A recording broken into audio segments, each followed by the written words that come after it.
Good morning, students. This is the second lecture on numericals based on EDTA method. So in the first lecture, I told you how to solve numericals based on EDTA method using 5 easy steps. So we will continue with that. Here, the numericals are slightly different from the previous one, but I will tell you how using all those 5 steps, you can solve these numericals as well. So we start with the first numerical. इसमें क्या दिया हुआ है कि जो आपका standard hard water है उसमें 0.28 gram CaCO3 it is dissolve in 1 litre. 100 millilitre of the standard hard water को जब आप टाइट्रेट करते हैं तो 28 मिलीलीटर EDTA कंज्यूम होता है. जब आप 100 मिलीलीटर हार्ड वाटर सैम्पल को टाइट्रेट करते हैं तो 35 मिलीलीटर EDTA कंज्यूम होता है. और जब बॉइल्ड वाटर का 100 मिलीलीटर करते हैं तो 10 मिलीलीटर EDTA यूज़ होता है. So let us write down all these data. So what is your standard hard water? It has 0.28 gram CaCO3 in 1 liter water. Then when you titrate 100 milliliter standard hard water with EDTA, then in that case how much EDTA is consumed? 28 milliliters. When 100 milliliter sample water is titrated, then 35 milliliter EDTA is used, and when 100 milliliter boiled water is consumed, is titrated, then in that case 10 milliliter EDTA is consumed. तो ये वाली जो reading है ये हमारा EDTA को standardise करने के काम में आती है. Standardize EDTA with the help of this reading, V1 बोलते हैं इसको. ये जो रीडिंग है ये आपकी टोटल हार्डनेस के लिए काम में आती है. ये वाली रीडिंग आपकी परमानेंट हार्डनेस के लिए काम में आती है. अब ये सब कैसे होता है, चलिए अब हम आगे निकलते हैं. तो हमारा जो स्टेप 1 है उसमें हमें क्या करना है कि 1 मिलीलीटर स्टैंडर्ड हार्ड वाटर में कितना CaCO3 है ये हम कैलकुलेट करते हैं. आपके क्वेश्चन में दिया हुआ है कि 0.28 gram CaCO3 is dissolved in 1 litre water, और you can say 280 milligram CaCO3 is dissolved in 1000 milliliter water. 0.28 gram is 280 milligram. 1 liter is 1000 milliliter. So when you solve this, you will have 1 milliliter standard hard water has 0.28 milligram CaCO3. तो ये आपका step 1 solve हो गया, जिसमें आपने ये निकाल लिया कि 1 मिलीलीटर स्टैंडर्ड हार्ड वाटर में कितना CaCO3 है.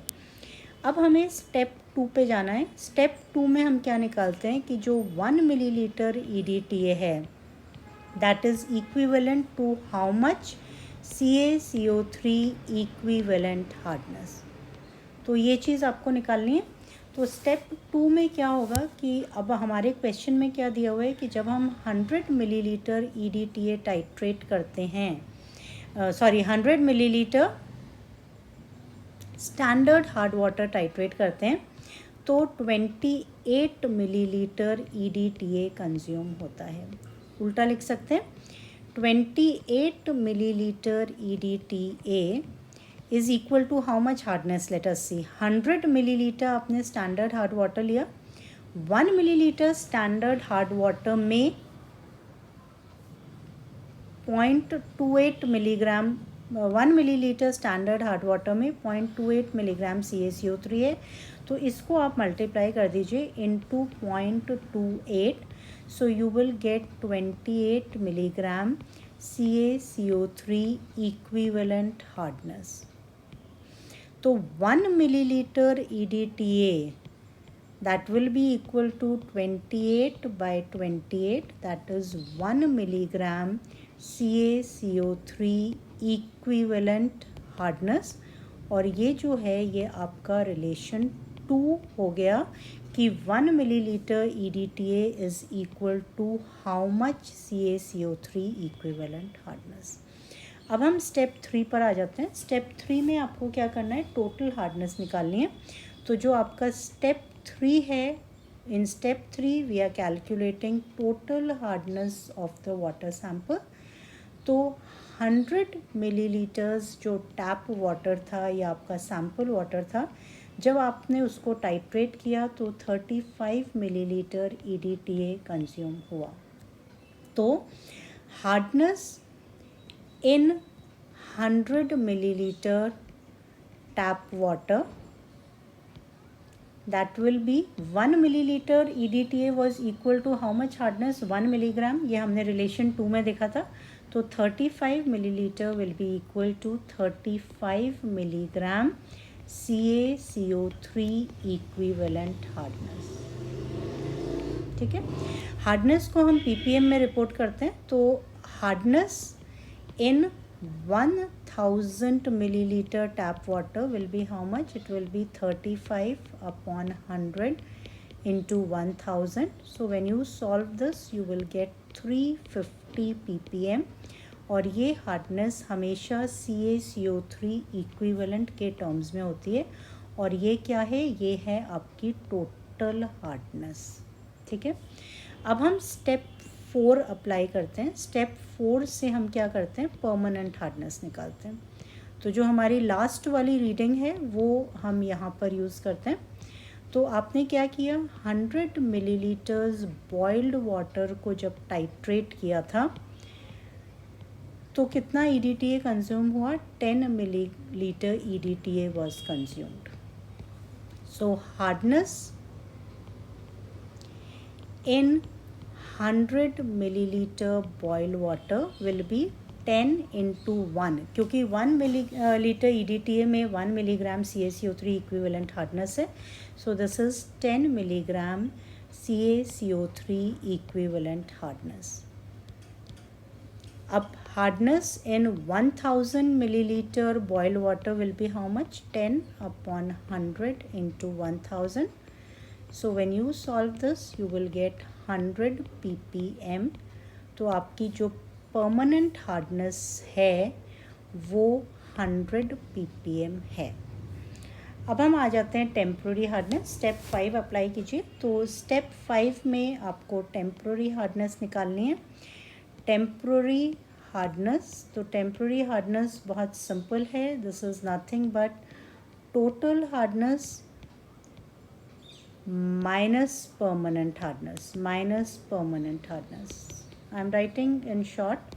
टोटल हार्डनेस आपकी 350 ppm आई थी, परमानेंट आपकी 100 आई थी, तो आपकी टेम्प्रोरी हार्डनेस 250 ppm हो गई।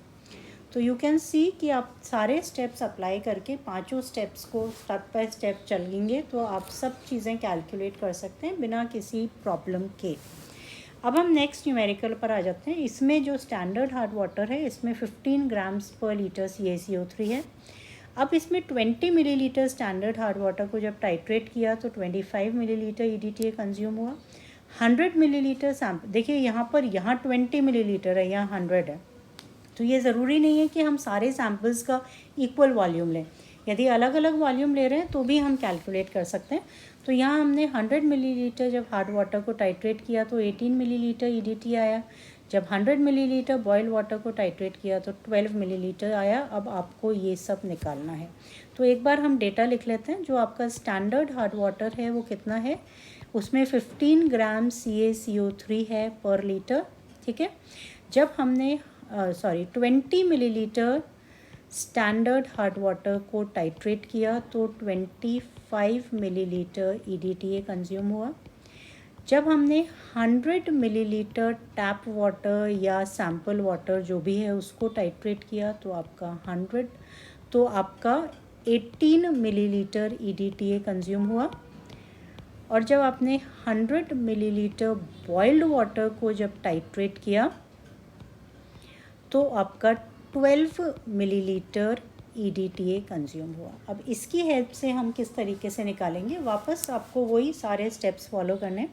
Step 1, once again you have to calculate 1 millilitre standard hard water has how much CaCO3।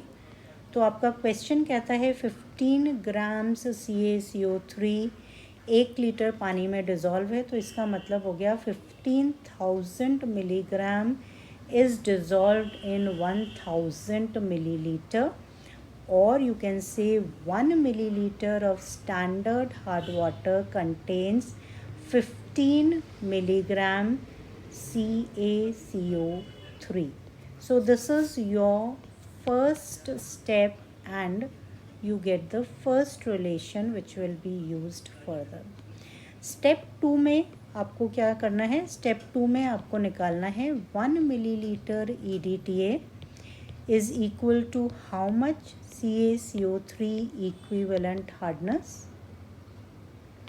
हमने क्या किया है? 20 मिलीलीटर स्टैंडर्ड हार्ड वाटर को जब टाइट्रेट किया तो 25 मिलीलीटर EDTA कंज्यूम हुआ.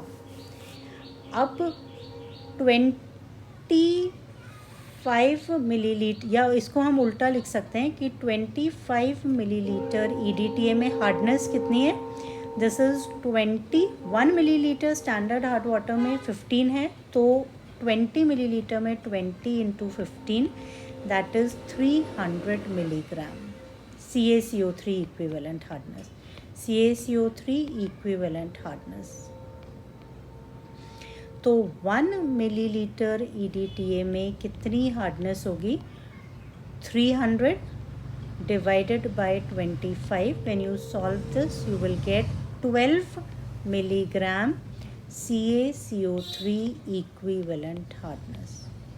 तो ये आपका सेकेंड रिलेशन हो गया. So this is your second relation कि 1 मिलीलीटर EDTA में 12 मिलीग्राम CaCO3 इक्विवेलेंट हार्डनेस है. अब हमें स्टेप 3 अप्लाई करना है. स्टेप 3 में आपको क्या करना है? टोटल हार्डनेस निकालनी है.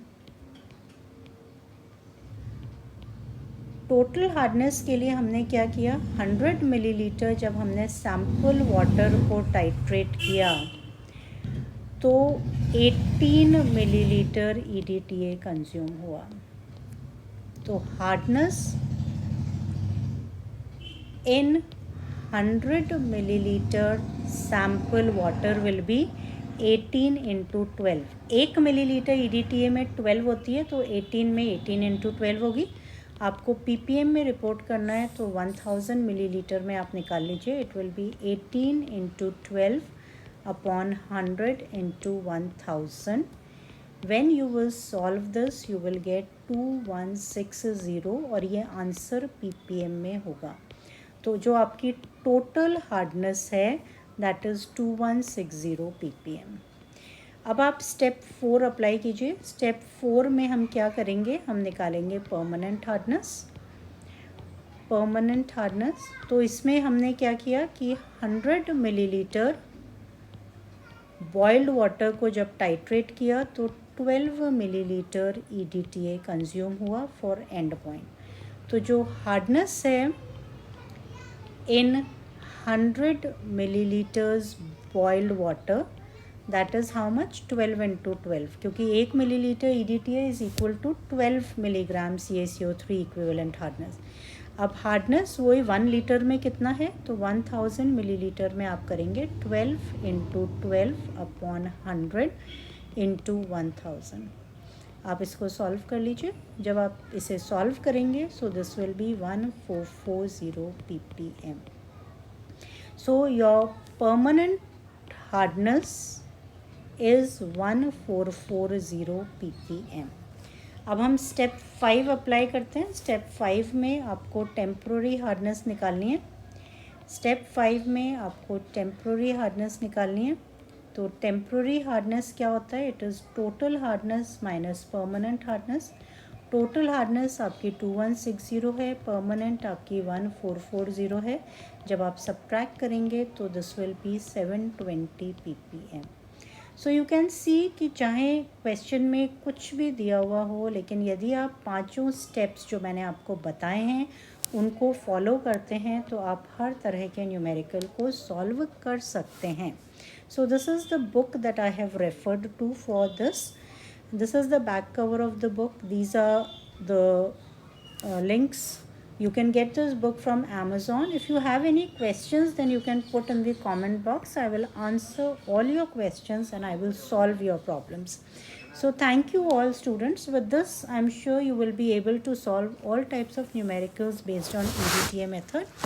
सी आपको ध्यान रखना है कि वो जो फॉर्मूला आपने डिराइव किया था 1000 V2/V1 या 1000 V3/V1, वो फार्मूला तभी एप्लीकेबल है जबकि आपका सॉल्यूशन कितना है 1000 ppm है, यानी कि 1 मिलीलीटर स्टैंडर्ड हार्ड वाटर में 1 मिलीग्राम CaCO3 है।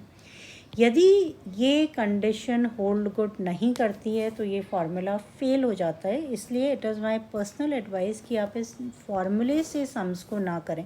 आपने 5th वाले न्यूमेरिकल में देखा था कि उन्होंने स्टैंडर्ड हार्ड वाटर के 20 ml को टाइट्रेट किया और बाकी टैप वाटर के 100 ml को किया। तो यदि ऐसी सिचुएशन होगी तो आप इस फार्मूले से नहीं निकाल पाएंगे।